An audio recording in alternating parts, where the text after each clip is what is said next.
ಎಲ್ಲರಿಗೂ ನಮಸ್ಕಾರ. ಇವತ್ತು ಬಿಸಿಬೇಳೆ ಬಾತ್ ಮಾಡೋದು ತೋರ್ಸಕತ್ತೀನಿ. ನಾನು ಯಾವ ಥರ ಮಾಡ್ತೀನಿ ಬಿಸಿಬೇಳೆ ಬಾತ್ ಅಂತ ಹೇಳಿ. ತುಂಬ ಚೆನ್ನಾಗಿರ್ತೈತಿ ಈ ಬಿಸಿಬೇಳೆ ಬಾತು. ಮಾರ್ನಿಂಗ್ ನಾವು ಟಿಫನಿಗೂ ಮಾಡ್ಕೋಬೋದು, ಮತ್ತು ಆಫ್ಟರ್ನೂನು ಮಾಡ್ಕೋಬೋದು, ನೈಟೂ ಮಾಡ್ಕೋಬೋದು ಅಂಥ ರೆಸಿಪಿ ಅಂತಲೇ ಹೇಳ್ಬೋದು. ಇದು ಎಲ್ಲರೂ ಇಷ್ಟಪಡ್ತಾರೆ ನಮ್ಮ ಮನ್ಯಾಗ. ತುಂಬ ಚೆನ್ನಾಗಾಗ್ತೈತಿ ಈ ಒಂದು ಬಿಸಿಬೇಳೆ ಬಾತು.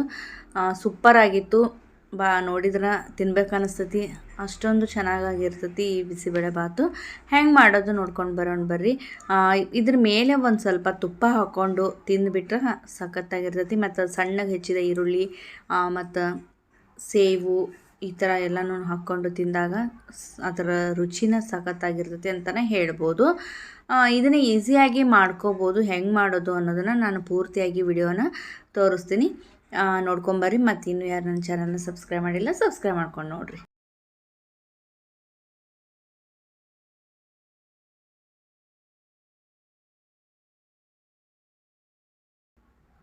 ಮೊದಲು ಒಂದು ಕುಕ್ಕರ್ನ ತೊಗೊಂಡಿನಿ. ಅದಕ್ಕೆ ನೋಡಿರಿ, ಒಂದು ಬಟ್ಲ ನಾನು ಅಕ್ಕಿನ ಹಾಕ್ಕೊಂಡೀನಿ, ಒಂದು ಬಟ್ಲ ತೊಗರಿಬೇಳೆ, ಈಗ ಒಂದು ಸ್ವಲ್ಪ ಶೇಂಗಾ ಕಾಳನ್ನ ಹಾಕ್ಕೊಳಕತ್ತೀನಿ. ಶೇಂಗಾ ಕಾಳು ಹಾಕೋದ್ರಿಂದ ಬಾಯಲ್ಲಿ ಸಿಗ್ತಾ ಇರ್ತಾವೆ, ತಿನ್ನುವಾಗ ತುಂಬ ಚೆನ್ನಾಗಿ ಟೇಸ್ಟ್ ಕೊಡ್ತಾವೆ. ಹೀಗಾಗಿ ನಾನು ಶೇಂಗಾ ಕಾಳನ್ನ ಹಾಕ್ಕೊಂಡೀನಿ. ಚಲೋತ್ನಾಗಿ ಒಂದು 2-3 ಸಾರಿ ನಾನು ನೀರಲ್ಲಿ ತೊಳೆದು ಮತ್ತು ನೀರು ಹಾಕಿ ಇಡ್ತೀನಿ. ನಾರ್ಮಲಾಗಿ ನಾವು ರೈಸ್ ಮಾಡುವಾಗ ಒಂದು ಗ್ಲಾಸಿಗೆ ನಾವು 2 ಗ್ಲಾಸು ನೀರನ್ನ ಹಾಕ್ಕೊತೀವಲ್ಲ, ಅದಕ್ಕಿಂತ ಸ್ವಲ್ಪ ಜಾಸ್ತಿನೇ ಹಾಕ್ಕೊಳ್ರಿ ನೀರನ್ನ. ಇದು ಬರ್ಬರ್ತಾ ಇದು ಬಿಸಿ ಇದ್ದಾಗ ನಾವು ಮಾಡಿದಾಗ ಮೊದಲು ತೆಳ್ಳಗಿರುತ್ತೆ, ಆಮೇಲೆ ಇಟ್ಟಾಗ ಗಟ್ಟಿ ಆಗುತ್ತೆ. ಅದಕ್ಕೆ ಒಂದು ಸ್ವಲ್ಪ ಜಾಸ್ತಿ ನೀರು ಹಾಕ್ಕೊಂಡು ನಾವು ಮಾಡ್ಕೊಳೋದ್ರಿಂದ ಚೆನ್ನಾಗಿರುತ್ತೆ. ಅತಿ ಗಟ್ಟಿನೂ ಇರಬಾರ್ದು ಇದು ಬಿಸಿಬೇಳೆ ಬಾತ್, ಅದ್ರ ಸಂಬಂಧ.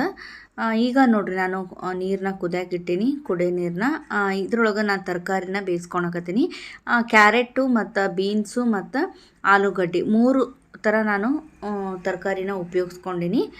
3 ತುಂಬ ಚೆನ್ನಾಗಿ ಟೇಸ್ಟ್ ಕೊಡ್ತಾವೆ ಇವು, ಮತ್ತು ಆರೋಗ್ಯಕ್ಕೂ ಒಳ್ಳೆಯದು. ಹೀಗಾಗಿ ನಾನು ಸಪ್ರೇಟಾಗಿ ಬೇಯಿಸ್ಕೊಳಕತ್ತೀನಿ. ಯಾಕಂತಂದ್ರೆ ನಾವು ಕುಕ್ಕರ್ನಾಗ ಬೇಯಿಸ್ಕೊಳೋದ್ರಿಂದ ಭಾಳ ಹಣ್ಣಾಗಿಬಿಡ್ತಾವೆ, ಮೆತ್ತಗಾಗ್ಬಿಡ್ತಾವೆ. ಅದಕ್ಕೆ ಇಷ್ಟ ಇರಬೇಕು, ಸ್ವಲ್ಪ ಕ್ರಂಚಿಯಾಗಿರಬೇಕು. ಅದ್ರ ಸಂಬಂಧನ ನಾನು ಸಪ್ರೇಟಾಗಿ ಬೇಯಿಸ್ಕೊಳಕತ್ತೀನಿ. ಇಷ್ಟು ಬೇಂದ್ರೆ ಸಾಕು ನೋಡಿರಿ, ಕರೆಕ್ಟಾಗೈತಿ. ಬೇಯಿಸಿದ ನೀರನ್ನು ಕೂಡ ನಾವು ಉಪಯೋಗಿಸ್ಕೋಬೇಕು. ಮತ್ತು ಹುಣಸೆ ಹಣ್ಣು ತೋರಿಸಿದೆ ನಿಮಗೆ ಆವಾಗಲೇ. ನಿಂಬೆ ಗಾತ್ರದಷ್ಟು ಹುಣಸೆ ಹಣ್ಣು ಸ್ವಚ್ಛಗೆ ತೊಳ್ಕೊಂಡು ಆಮೇಲೆ ನೆನೆಯಾಕಿಟ್ಟಿದ್ದೆ ರಸ ಹಾಕಕ್ಕಂಥೇಳಿ. ತುಂಬ ಚೆನ್ನಾಗಾಗ್ತೈತಿ ಈ ಥರ ಬಿಸಿಬೇಳೆ ಬಾತ್. ಒಂದು ಸಾರಿ ಮಾಡ್ಕೊಳ್ರಿ. ಈಗ ಬೆಂದೈತಿ, ಇಷ್ಟಾದ್ರೆ ಸಾಕು ತರಕಾರಿಗಳು. ಗ್ಯಾಸ್ ಆಫ್ ಮಾಡಿಕೊಂಡು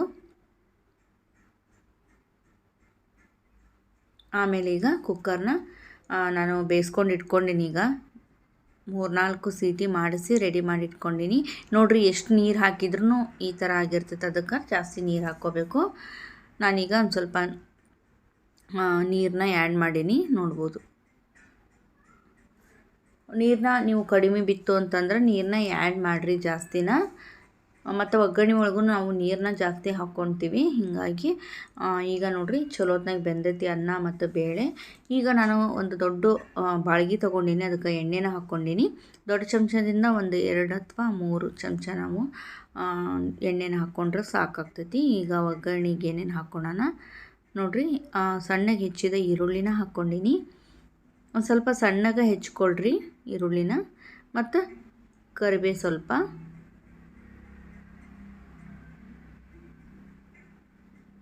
ನೀವು ಮನೆಯಲ್ಲೇ ನೀವು ಬಿಸಿಬೇಳೆ ಬಾತ್ ಪೌಡ್ರನ್ನ ರೆಡಿ ಮಾಡ್ಕೋಬೋದು. ಇಲ್ಲ ನೀವು MTR ಮಸಾಲ ಪೌಡ್ರು, ಈಗ ಬಿಸಿಬೇಳೆ ಬಾತ್ ಪೌಡ್ರು ಕೂಡ ಸಿಗುತ್ತಲ್ಲ, ಅದನ್ನೇ ಉಪಯೋಗಿಸ್ಕೋಬೋದು. ಈಗ ನಾನು ಮೆಣಸಿನ್ಕಾಯಿನ ಹಾಕ್ಕೊಂಡಿನಿ. ಒಣ ಮೆಣಸಿನ್ಕಾಯಿ ಆದಮೇಲೆ ಈಗ ಟಮಾಟ ಹಣ್ಣು ಒಂದು ತೊಗೊಂಡಿದ್ದೆ, ಅದನ್ನು ಹಾಕ್ಕೊಂಡಿನಿ ಒಗ್ಗರಣೆಗೆ. ಇದು ಒಂದು ಸ್ವಲ್ಪ ಚೆನ್ನಾಗಿ ಎಣ್ಣೆ ಒಳಗೆ ಹೊಂದ್ಕೊಳ್ಳಿ, ಮೆತ್ತಗಾಗ್ಬೇಕು ಸ್ವಲ್ಪ.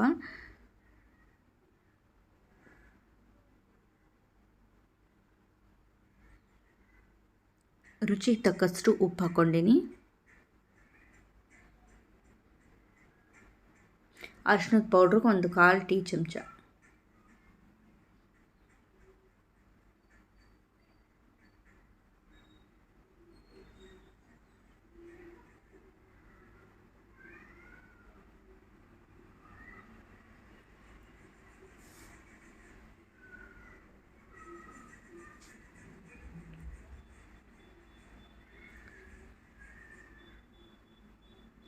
ಚಲೋತ್ನಾಗೆ ಬೆಂದಾದಮೇಲೆ ಈಗ ಖಾರದ ಪೌಡ್ರನ್ನ ನೀವು ಎಷ್ಟು ಬೇಕು ಖಾರ ಅದನ್ನು ನೋಡಿಕೊಂಡು ನೀವು ಹಾಕ್ಕೋಬೋದು. ಖಾರದ ಪೌಡ್ರ್ ಹಾಕ್ಕೊಂಡು ನೋಡ್ರಿ.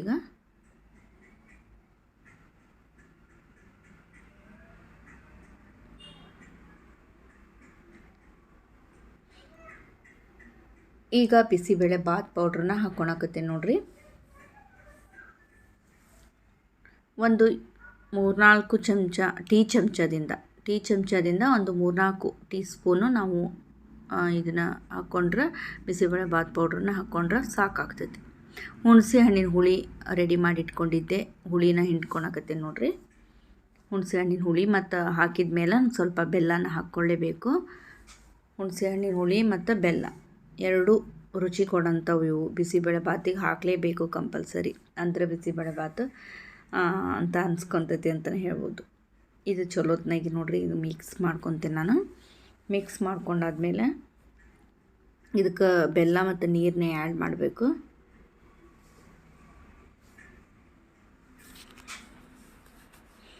ಅದಕ್ಕಿಂತ ಮುಂಚೆ ನಾನು ಈಗ ತರಕಾರಿನೇ ಬೇಯಿಸ್ಕೊಂಡಿದ್ನೆಲ್ಲ ಅದನ್ನ ಹಾಕ್ಕೊಳಕತ್ತೀನಿ ನೋಡ್ರಿ.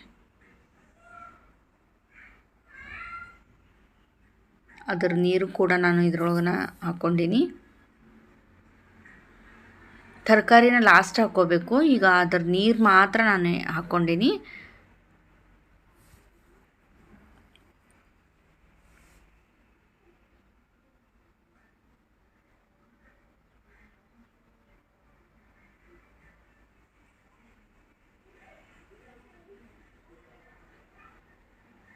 ಈಗ ಚಲೋತ್ನಾಗಿ ಹುಣಸೆ ಹಣ್ಣಿನ ಹುಳಿ ಹಾಕಿರ್ತೀವಲ್ಲ ಬೇಯಿಸ್ಕೋಬೇಕು. ಆಮೇಲೆ ಈಗ ಬೆಲ್ಲ ಹಾಕ್ಕೊಳಕತ್ತೀನಿ. ಸ್ವಲ್ಪ ಬೆಲ್ಲ ಹಾಕ್ಕೊಂಡು ಈ ಥರ ಮಿಕ್ಸ್ ಮಾಡ್ಕೊತೀನಿ. ಕರಗಬೇಕದು ಬೆಲ್ಲ, ಅದರ ಸಂಬಂಧ. ಮತ್ತು ಹುಣಸೆ ಹಣ್ಣು ಹುಳಿ ಹಾಕಿಂದ ನಾವು ಚಲೋತ್ನಾಗಿ ಬೇಯಿಸ್ಕೋಬೇಕು, ಅಂದ್ರೆ ರುಚಿ ಕೊಡ್ತೈತಿ ಅಂತಲೇ ಹೇಳ್ಬೋದು. ಚಲೋತ್ನಾಗಿ ನೋಡ್ಬೋದು, ಈಗ ಕುದಿಯಾಕತ್ತೈತಿ. ಈ ಥರ ಕುದಿಸ್ಬೇಕು ಚಲೋತ್ನಾಗಿ.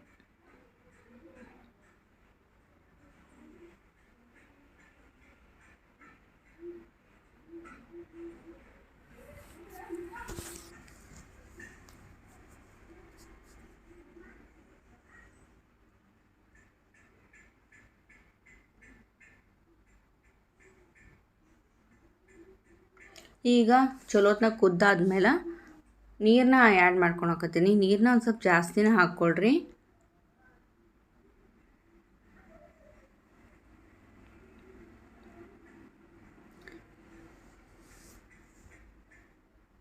ನೀರನ್ನ ಹಾಕ್ಕೊಂಡಾದ್ಮೇಲೆ ಚಲೋತ್ನಾಗಿ ಕುದಿಸ್ಕೊಳಕತ್ತೀನಿ ನೋಡ್ಬೋದು. ಈ ಥರ ಕುದಿ ಬರಬೇಕದು, ಅಲ್ಲಿವರೆಗೂ ಹಂಗೆ ಬಿಟ್ಟು ಆಮೇಲೆ ನಾವು ರೆಡಿ ಮಾಡಿದಂತಹ ಬೇಳೆ ಮತ್ತು ಅಕ್ಕಿ ಮಿಕ್ಸ್ ಐತಲ್ಲ ಅದನ್ನು ಇದ್ರೊಳಗೆ ಹಾಕ್ಕೊಂಡು ಚಲೋತ್ನಾಗಿ ಬೇಯಿಸ್ಕೋಬೇಕು.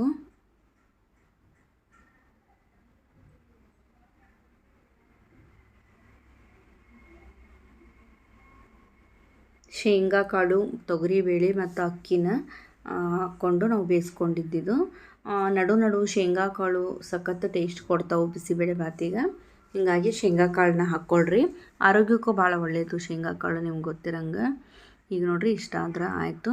ಮತ್ತು ತರಕಾರಿ ನಾವು ತೆಗೆದಿಟ್ಟಿಟ್ಕೊಂಡಿದ್ವಲ್ಲ ಅದನ್ನು ಸಹಿತ ಇದ್ರೊಳಗನ ಸೇರಿಸ್ಕೊಂಡು ಇದೊಂದು ಸ್ವಲ್ಪ ಒಂದು ಕುದಿ ಬರಲಿ, ಇದು ಆಮೇಲೆ ಆ್ಯಡ್ ಮಾಡ್ಕೊತೀನಿ ತರಕಾರಿ.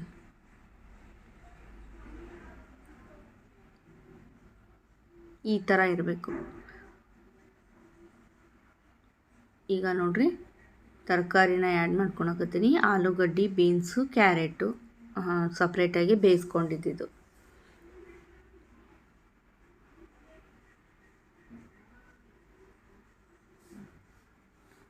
ಇದನ್ನು ಒಂದು 2 ನಿಮಿಷ ನಾವು ಪ್ಲೇಟ್ ಮುಚ್ಚಿ ಚಲೋತ್ನಾಗ ಬೇಯಿಸ್ಕೋಬೇಕು. ಕುದಿ ಬರಬೇಕದು. ಚಲೋತ್ನಾಗ ಕುದಿ ಬಂದ ನಂತರ ಆಗೈತಿ ಅಂತ ಅರ್ಥ. ಇಷ್ಟ ಆದ್ರೆ ಸಾಕು ನೋಡ್ರಿ, ತುಂಬ ಚೆನ್ನಾಗಾಕೈತಿ ಇದು. ಈ ಥರ ಐತಲ್ಲ, ಆಮೇಲೆ ಗಟ್ಟಿ ಹಾಕ್ಕೊತ ಬರ್ತೈತೆ ಅದು ಹಿಟ್ಟಿಂದ, ಅದ್ರ ಸಂಬಂಧ ಈ ಥರನ ಮಾಡಿಕೊಡ್ರಿ. ಮೊದಲು ನೀರನ್ನ ಜಾಸ್ತಿ ಹಾಕ್ಕೊಂಡು ಬೇಯಿಸ್ಕೋಬೇಕು. ಯಾರೆಲ್ಲ ಹೊಸದಾಗಿ ಫಸ್ಟ್ ಟೈಮ್ ನೋಡಕತ್ತೀರಿ ನನ್ನ ಚಾನಲ್ನ ಸಬ್ಸ್ಕ್ರೈಬ್ ಮಾಡ್ಕೊಂಡು ನೋಡಿರಿ. ಆಲ್ ಆಪ್ಷನ್ನ ಕ್ಲಿಕ್ ಮಾಡಿರಿ. ರುಚಿಕರವಾದ ಬಿಸಿಬೇಳೆ ಬಾತು ತುಂಬ ಚೆನ್ನಾಗಿರ್ತೈತಿ. ತುಪ್ಪ ಹಾಕ್ಕೊಂಡು ತಿಂದ್ರೆ ಎಲ್ಲರೂ ಇಷ್ಟಪಟ್ಟು ತಿಂತಾರಂತಲೇ ಹೇಳ್ಬೋದು. ಮಾರ್ನಿಂಗು ಮಾಡ್ಕೋಬೋದು, ಆಫ್ಟರ್ನೂನ್ ಮಾಡ್ಕೋಬೋದು, ನೈಟ್ ಕೂಡ ಮಾಡ್ಕೋಬೋದು. ಅಷ್ಟೊಂದು ಚೆನ್ನಾಗಿರ್ತೈತಿ ಈ ಬಿಸಿಬೇಳೆಬಾತ್ ಅಂತಲೇ ಹೇಳ್ಬೋದು. ನೋಡ್ಬೋದು ಈಗ ರೆಡಿ ಆಯಿತು. ಇಷ್ಟ ಆದ್ರೆ ಆಯಿತು ನೋಡ್ರಿ, ಬಿಸಿ ಬಿಸಿ ಬಿಸಿಬೇಳೆಬಾತ್ ರೆಡಿ ಆಗೈತಿ. ಇದರೊಳಗೆ ತರಕಾರಿ ಕೂಡ ಐತಿ. ಎಲ್ಲನೂ ತುಂಬ ಚೆನ್ನಾಗೈತಿ ಅಂತಲೇ ಹೇಳ್ಬೋದು. ಇಷ್ಟ ಆದ್ರೆ ಸಾಕು. ಅದಕ್ಕೆ ಮೊದಲನೇ ನಾವು ನೀರು ಜಾಸ್ತಿ ಹಾಕ್ಕೊಂಡ್ವಿ ಅಂದ್ರೆ ಇಷ್ಟು ಕರೆಕ್ಟ್ ಆಗುತ್ತೆ ಹದ. ನೋಡ್ಬೋದು ಎಷ್ಟು ಕರೆಕ್ಟಾಗಿ ಆಗೈತಿ. ನೀವು ಮೊದಲು ಗಟ್ಟಿಯಾಗಿ ಮಾಡಿದ್ರೆ ಆಮೇಲೆ ಮತ್ತು ಇನ್ನೂ ಗಟ್ಟಿ ಆಗುತ್ತೆ, ಚೆನ್ನಾಗಿರಲ್ಲ. ಇಷ್ಟ ಕರೆಕ್ಟ್ ಐತಿ ನೋಡ್ರಿ. ಇದ್ರ ಮೇಲೆ ಬಿಸಿ ಬಿಸಿ ಬಿಸಿಬೇಳೆಬಾತರ ಮೇಲೆ ತುಪ್ಪ ಹಾಕ್ಕೊಂಡು ಸ್ವಲ್ಪ ಹಸಿ ಈರುಳ್ಳಿನ ಸಣ್ಣ ಕಟ್ ಮಾಡಿದ್ದನ್ನು ಹಾಕ್ಕೊಂಡು ಸೇವು ಹಾಕ್ಕೊಂಡು ತಿಂತಾಯಿದ್ರೆ ಅದ್ರ ರುಚಿ ಏನು ಹೇಳ್ತೀರಿ, ಸಖತ್ತಾಗಿರ್ತೈತಿ. ಇದು ಪೌಡ್ರು ಬೇಕು ಅಂತಂದರೆ, ಬಿಸಿಬೇಳೆಬಾತ್ ಪೌಡ್ರು ಮಾಡುವ ವಿಧಾನ ಬೇಕು ಅಂದ್ರೆ ಕಮೆಂಟ್ ಒಳಗೆ ತಿಳಿಸ್ರಿ, ಮಾಡಿ ತೋರಿಸ್ತೀನಿ. ಮನೆಯಲ್ಲೇ ನಾವು ಫ್ರೆಶ್ಶಾಗಿ ಮಾಡಿ ಈ ಥರ ಬಿಸಿಬೇಳೆಬಾತ್ ಆಗಲಿ, ಸಾಂಬಾರು ಪೌಡ್ರು ಮಾಡಿ ಮನೆಯಲ್ಲಿ ಮಾಡೋದಾಗಲಿ ಮಾಡಿದ್ರೆ ತುಂಬ ಟೇಸ್ಟ್ ಕೊಡ್ತೈತಿ ಅಡುಗೆ ಅಂತಲೇ ಹೇಳ್ಬೋದು.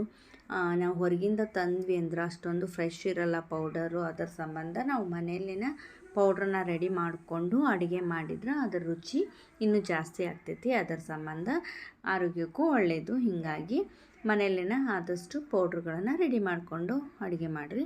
ಮತ್ತು ಸಣ್ಣಗೆ ಕಟ್ ಮಾಡಿದ ಈರುಳ್ಳಿ ಹಾಕ್ಕೊಳಕತ್ತೀನಿ. ನೋಡ್ಬೋದು ಬಾಯಾಗ ನೀರು ಬರ್ತೈತಿ, ಅಷ್ಟು ಚೆನ್ನಾಗಿರುತ್ತೆ ಇದು ಬಿಸಿಬೇಳೆಬಾತ್ ಬಿಸಿಬೇಳೆಬಾತ್. ಎಲ್ಲರೂ ಇಷ್ಟಪಡೋಂಥ ಬಿಸಿಬೇಳೆಬಾತ್ ಅಂತಲೇ ಹೇಳ್ಬೋದು. ಯಾರೂ ಒಲ್ಲ ಅನ್ನಲ್ಲ ಇದು ಬಿಸಿಬೇಳೆಬಾತನ್ನ. ಮತ್ತು ತರಕಾರಿ ಐತಿ, ಮತ್ತು ಇದ್ರೊಳಗೆ ನಾನು ಒಂದೊಂದು ಬಾಯಲ್ಲಿ ಸಿಗೋಂತಹ ಶೇಂಗಾ ಕಾಳು ಕೂಡ ಹಾಕೀನಿ. ಹೀಗಾಗಿ ಸಬ್ಸ್ಕ್ರೈಬ್ ಮಾಡಿರಿ. ಹೊಸಬ್ರು ಏನಾದ್ರು ನೋಡಕತ್ತಿದ್ರೆ ನಮಸ್ಕಾರ ರೀ.